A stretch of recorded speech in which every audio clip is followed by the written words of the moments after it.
There's so many other current events that we can get into, such as Pope Benedict XVI's passing, former emeritus, right? Because now he's passed, we no longer have to use that title anymore. Just like any other pope that has passed, we don't use the title emeritus.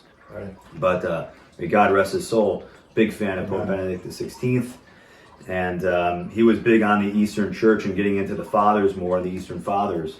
And I know a lot of Catholics and a lot of Eastern Catholics and Orthodox, I think, appreciated Pope Benedict XVI for really delving into the Eastern Fathers more than some of the others, such as Gregory of Nyssa, obviously St. John Chrysostom, etc. I mean, he quoted, several different fathers of the East, and probably St. John Damascene, etc. I mean, again, he was big into the Eastern Fathers and the Western. He really wanted to bring the two together.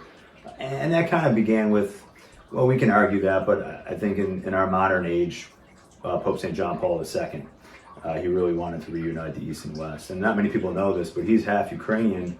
His mother was Ukrainian, but died when he was just a baby. Who's this? Pope St. John Paul II. Got it. So he's half Polish, half Ukrainian, but almost no one knows that. And so his father remarried a Polish woman, so that's why, But anyway, the point of the matter is Pope St. John Paul II, Pope Benedict XVI, and even Pope Francis has been, trying to lead the charge and bringing back the East and calling the synod, the third synod or council of Nicaea at some point in the near future, 2024 possibly. But well, I can tell you that when it comes to Pope Benedict XVI, my wife and I went to Rome and some years ago, and we went down into the crypt area under St. Peter's, where where some are buried. And I remember our tour guide made very clear that it's Benedict's wish to be buried next to John Paul II. Really? Wow. And they showed the area where he's anticipated to be buried. And I remember the tour guide saying, by a show of hands, who loves Benedict? And we shut our hands up immediately. And, he was still alive, obviously. So of course, and he was emeritus at the time. Yes. And it was just such a special moment to just appreciate everything that he's done and to anticipate him being able to rest in peace. Right. And I mean, just as Jesus of Nazareth series as well. I mean, just getting into that. It just sparked my thought, because I'm reading the book right now, the infancy narratives that he wrote, which was his last of his Jesus of Nazareth series, which is ironic because it's the beginning of the gospel, but he wrote it last.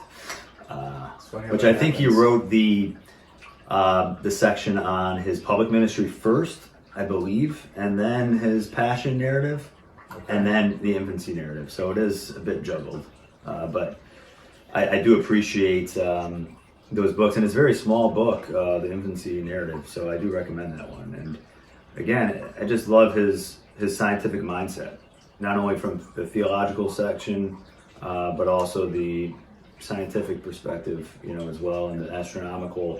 He just likes to get a full range of view on theology, on God, because God is really the author of everything.